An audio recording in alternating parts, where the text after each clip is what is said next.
En Côte d'Ivoire, la 5e phase du dialogue politique entre opposition et pouvoir avance à petit trot.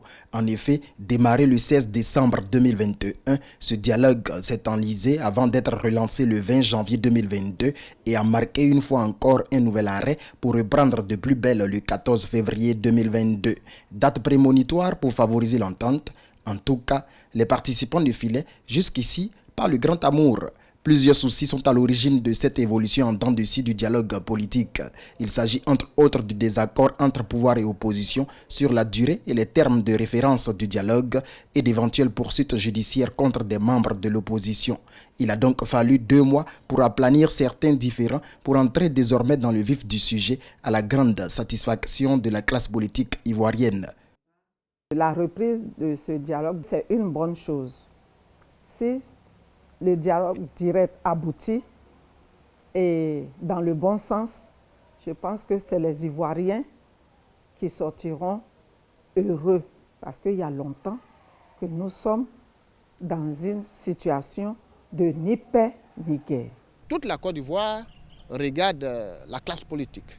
On a besoin de paix, on a besoin de cohésion pour que véritablement cette Côte d'Ivoire-là aille de l'avant.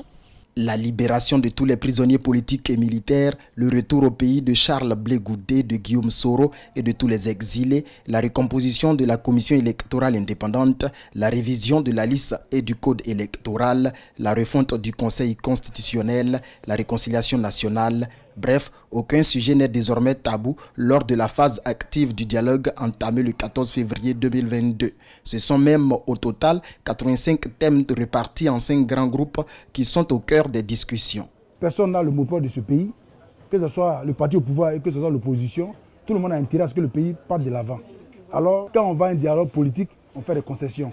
Et je pense qu'il ne faudrait pas que, quand on va soulever les véritables problèmes de la Côte d'Ivoire, qu'il y ait des blocages. La quasi-totalité des formations politiques du pays est partie prenante de ces discussions. Le Rassemblement des Oufouettistes pour la démocratie et la paix du président Ouattara, le Parti démocratique de Côte d'Ivoire d'Henri Konan Bédié, le Parti des peuples africains de Laurent Gbagbo, pour ne citer que ces grandes formations. Mais pour certains, ce dialogue aurait dû être élargi à toutes les couches du pays pour être plus inclusif.